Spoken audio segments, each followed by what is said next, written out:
नाज़रीन, बात Iran Israel America जंग के हवाले से हालात बदस्तूर कशीदा हैं और ईरानी सुप्रीम लीडर की जो स्टेटमेंट है, मुश्तबा खामनाई की स्टेटमेंट कि अमरीकी अड्डों पर मुसलसल हमले जारी रखेंगे और शहदा के खून का बदला हर सूरत लिया जाएगा।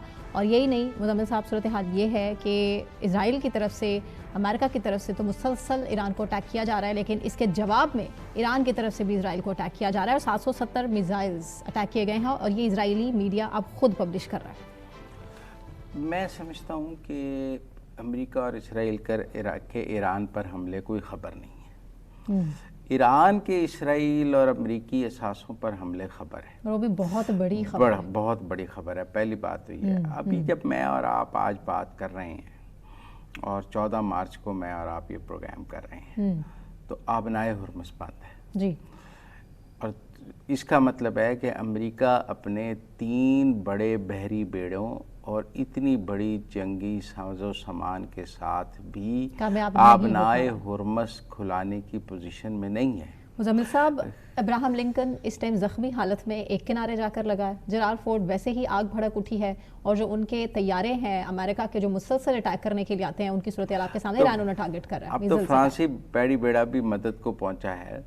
तो सवाल ये है कि अगर अमेरिका और उसकी सारी जंगी ताकत, उसकी माइट, उसकी टेक्नोलॉजी, उसका सब कुछ मिलकर आबनाए हुर्मुज़ नहीं खुला सकते और दुनिया को तेल की सप्लाई जारी नहीं रख सकते, तो फिर इसका मतलब है जंग कौन जीत रहा है मेरे नज़दीक। क्योंकि जैसे जैसे तेल की सप्लाई चोक होती जाएगी, देखें जापान जो है वो अपने स्ट्रेटेजिक रिजर्व्स यूज़ कर रहा है। दुनिया के तमाम एशियाई ममालिक में, जिनमें फ़िलिपीन, थाईलैंड, बांग्लादेश और साउथ कोरिया, सब जगह तेल का बहरान है। चूँकि इंडिया, सब जगह तेल जो है वो आबनाए हुर्मुज़ से गुजर के आता था। और अगर आबनाए हुर्मुज़ को 1 महीना बंद रहता है, 20 दिन बंद रहता है, तो सारी सप्लाई चेन ख़राब हो जाएगी। ये कोई ऐसा थोड़ी है कि एक रास्ता बंद है तो आप दूसरे रास्ते से चले जाएं, वो बहुत कॉस्टली है। और दूसरी बात ये है कि इंश्योरेंस कंपनियों ने वॉर इंश्योरेंस के रेट्स लगा दिए हैं जो 8-8, 10-10 गुना हैं। तो इसलिए मेरा ज़ाती तौर पर ख्याल है कि ईरान की फतह तो इतनी है कि आबनाए हुर्मुज़ बंद है और अमेरिका और उसके सारे इत्तेहादी और उसकी ताकत मिलकर ईरान से आबनाए हुर्मुज़ नहीं खुला सकते। डोनाल्ड ट्रंप साहब ने बहुत कोशिश की, उन्होंने काफ़ी ऐलानात भी किए, लेकिन उनके बहरी बेड़े आबनाए हुर्मुज़ नहीं खुला सकते। आप देखें दुनिया के मुख्तलिफ ममालिक आबनाए हुर्मुज़ से अपने बहरी जहाज़ और तेल के जहाज़ गुजारने के लिए ईरान से रब्ता कर रहे हैं जी। कोई आबनाए हुर्मुज़ से अपने तेल के जहाज़ गुजारने के लिए अमेरिका को नहीं कह रहा कि आप हमारे जो है तेल के जहाज़ गुजार दें। लोग ईरानी वज़ीर ख़ारजा को फ़ोन कर रहे हैं of all the countries, India कि हमें इजाज़त दे दें ताकि हमारे मुल्क में जो ये कमी ऑफ ऑल दी कंट्रीज, आप देखें इंडिया पूरी हो सके, जो खुला इसराइल के साथ खड़ा है, जो अभी मोदी साहब इसराइल का दौरा किया है और नेतन्याहू के साथ खड़े होकर वो, मेरा मतलब है, इज़हारे यकजहती कर रहे थे जी। और अब वो भी ईरान से रब्ता कर रहे हैं। इंडिया को भी ईरान की मिन्नतें करनी पड़ी हैं कि हमारे आबनाए हुर्मुज़ से हमारा तेल गुजार दें। इसराइल उनका तेल आबनाए हुर्मुज़ से नहीं गुजार सकता।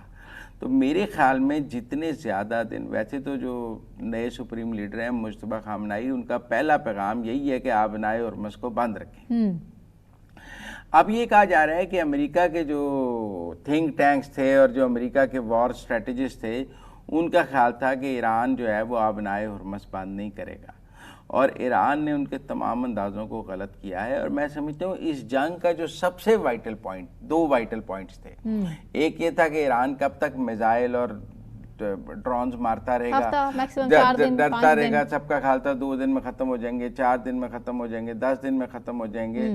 तो टेक्निकल बात यह है कि ईरान जो है उसने आबनाए हुर्मुज़ भी बंद करके गेम चेंज कर दी।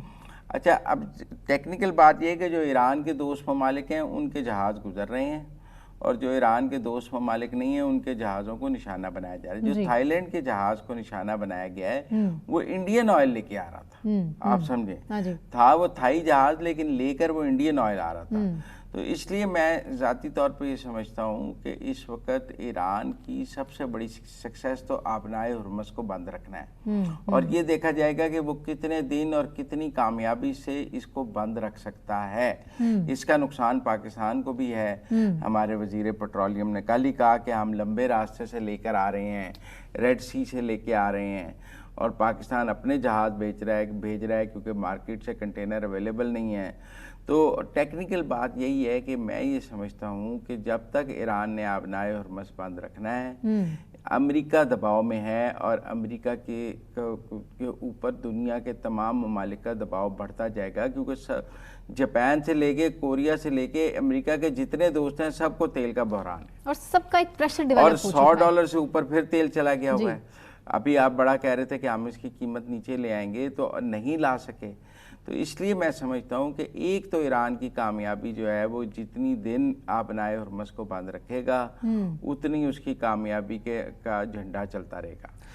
مزمل صاحب، صورتحال اب ہمارے سامنے ہے، اور دوسری طرف جو اسرائیل ہے وہ ابھی بھی رجیم چینج کی خواہش لیے ایران کی جو عوام ہے ان کو سڑکوں پر نکلنے کی دعوت۔ آپ کے سامنے صورتحال ہے کہ کل یوم القدس کی ریلی کے اوپر جس طرح سے اٹیک کیا گیا، ایران کے عوام اس ٹائم ڈٹرمنڈ ہے کہ وہ کسی صورت یہاں رجیم چینج نہیں چاہتے ہیں، اور شہداء کے خون کا بدلہ لیا جائے گا، سپریم لیڈر کے ساتھ کھڑے ہیں۔ دوسری طرف جو ڈونلڈ ٹرمپ صاحب ہیں وہ کبھی دھمکی دیتے ہیں کہ بجلی کے نظام پر جو ہے وہ اٹیک کریں گے، اور ایران کا بھی اس کے برعکس ایسا ہی جو ہے وہ جواب سامنے آ جاتا ہے۔ جنگ خاتمے کی طرف آپ کو نظر آ رہی ہے؟ کیونکہ بیک فٹ پر تو جانا پڑے گا اسرائیل کو بھی، امریکہ کو، لیکن کیسے؟ دیکھیں، بیک فٹ پہ تو دونوں کو جانا پڑے گا، ایک کے جانے سے جنگ بند نہیں ہوگی۔ مثلا اگر امریکہ اور اسرائیل بیک فٹ پہ چلے بھی جائیں اور ایران جنگ بند نہ کرے تو ان کے تو ایران کی 3 شرطیں مان لینا جو انہوں نے سامنے رکھی ہیں۔ دیکھیں نا، وہ تو بچگانا بات ہے نا کہ وہ تو سرنڈر ہے امریکہ اور اسرائیل کی طرف سے، وہ تو نہیں ہوگا نا۔ صورتحال تو اب ان کے خلاف ہی ہے۔ وہ آپ کی خواہش ضرور ہے، لیکن میں اسٹریٹجیکلی بات کر رہا ہوں، میں آپ کی خواہشات پر تو عرب کنٹریز کی بھی ہے، نہیں، تقریباً آدھی دنیا کی خواہش یہی ہے کہ اب سرنڈر کر دینا چاہیے امریکہ کو بھی۔ امریکہ کے اپنے اندر سے آوازیں اٹھ رہی ہیں، اسرائیل کے اپنے اندر سے۔ نہیں، میں نہیں سمجھتا ایسا ہوگا۔ میرا خیال ہے یہ جنگ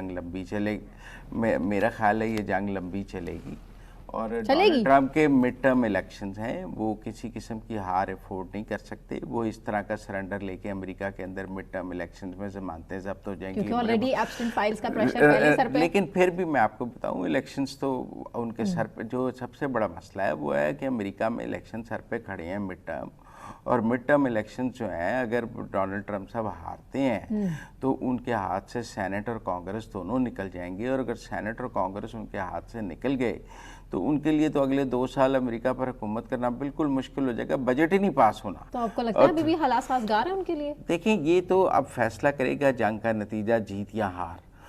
جیت کر امریکہ جاتے ہیں اور کیا سیل کرتے ہیں اس جنگ کو کہ میں جیت کر آیا ہوں، ہار کر جاتے ہیں آپ کی خواہشات کے مطابق ہار کے جاتے ہیں تو پھر کیا ہار چکے ہیں تقریباً۔ تو اس لیے میرا ذاتی طور پہ یہ خیال ہے کہ فی الحال ایران اس جنگ کو بند کرنے کے لیے تیار نہیں۔ جو سگنلز آئے ہیں وہ یہ ہیں کہ امریکہ اور اسرائیل اس جنگ کو یہاں پر یا اس کے بعد اس کو چند دن میں بند کرنے کے لیے تیار ہیں، لیکن ٹیکنیکل بات یہی ہے کہ ایران اب یہ جنگ بند نہیں کرنا چاہتا۔ جو مجتبیٰ خامنائی صاحب کا بھی پہلا پیغام آیا ہے اس میں بھی بدلے کی بات ہے، ہر جانے کی بات ہے، اس میں بھی بات یہ ہے کہ ہم خون کا بدلہ لیں گے۔ تو میرا ذاتی طور پہ یہ خیال ہے کہ ایران اب یہ سمجھتا ہے کہ اس وقت یہ جنگ بند نہیں ہونی چاہیے، ہمارا جو نقصان ہونا تھا وہ ہو گیا ہے، اور جو اب امریکہ اور اسرائیل یا دنیا کا جو نقصان ہو رہا ہے وہ ہونا چاہیے، تاکہ دنیا کو اندازہ ہو کہ ایران پر حملہ کرنا صرف ایران کا نقصان نہیں ہے بلکہ دنیا کے ہر ملک کا نقصان ہے۔ اب دیکھیں، میں یہ سمجھتا ہوں کہ ابھی جو ایران کے پاس میزائل لانچرز اور ڈرونز موجود ہیں اور وہ روز چلا رہا ہے،